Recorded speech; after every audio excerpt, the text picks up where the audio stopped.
Les amis, on va parler des colis chinois et de cette grande supercherie toute fraîche du gouvernement français. Alors Amélie de Montchalin, la ministre, nous annonce qu'elle va frapper fort. Du moins elle fait mine de frapper fort. Elle nous annonce en fanfare des frais de gestion forfaitaires sur les colis chinois à partir de 2026.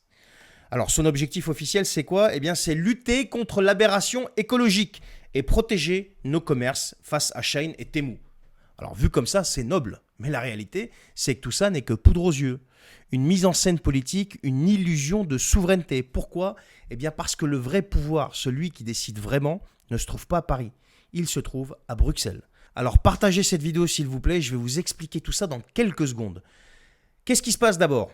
Depuis des années, il y a des plateformes comme Temu, comme Shein et d'autres, des plateformes chinoises, qui inondent toute l'Europe de colis bon marché. Ils sont trop petits pour être taxés et trop nombreux pour être contrôlés.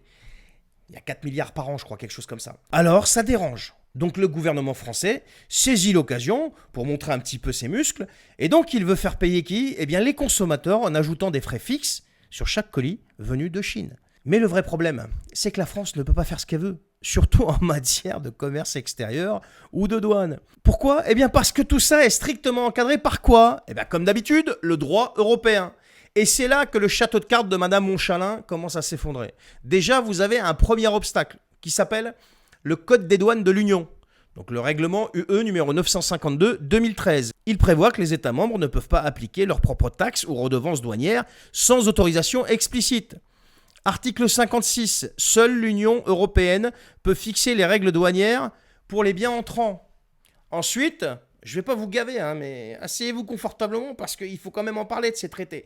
Le traité de fonctionnement de l'Union européenne, article 30. Les droits de douane à l'importation ou taxes d'effet équivalent sont interdits. C'est clair là. Donc si la France impose une taxe qui agit comme un droit de douane, elle est tout simplement dans l'illégalité. Et c'est pas tout, parce que vous avez aussi ce qu'on appelle la directive TVA 2006-112-CE, qui impose une harmonisation stricte de la TVA sur les importations. Donc, toute mesure française en dehors de ce cadre est hors la loi européenne. Ben ouais, c'est comme ça. Et enfin, et je m'arrêterai là parce qu'il y en a encore tellement d'autres, vous avez la jurisprudence de la Cour de justice de l'Union européenne qui est sans pitié. Une redevance ne doit jamais excéder le coût réel du service rendu. Même les taxes écologiques sont retoquées si elles désavantagent le commerce. Donc voilà la vérité, les amis. Le gouvernement français n'a aucun pouvoir réel dans ce dossier. Il joue la comédie comme d'habitude, il fait semblant d'agir alors que toute la mécanique commerciale est gérée par qui? Par Madame von der Leyen et sa commission, par Bruxelles.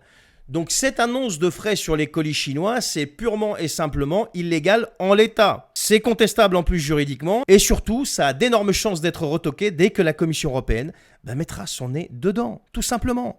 Donc la France de M. Macron, M. Bayrou veut montrer les muscles, mais le problème c'est qu'elle est attachée. Voilà, elle est attachée par des chaînes et c'est les chaînes de l'Union européenne. Et chers amis, pendant qu'on vous distrait avec des pseudo-mesures, eh bien les vrais leviers de régulation, de fiscalité et de concurrence sont entre les mains de la Commission européenne, que personne n'a élue. Je parle de Madame von der Leyen et tous les commissaires qui l'entourent. Et bien sûr, des juges que personne ne connaît. Alors la prochaine fois qu'on vient vous parler de reprise du contrôle ou de souveraineté ou je sais pas quoi d'autre, tous ces termes marketing, si vous voulez, qui sont là pour essayer de vous faire plaisir et de vous donner l'illusion que ce gouvernement est attaché à la souveraineté de notre pays, eh bien posez-vous une seule question, qui décide vraiment?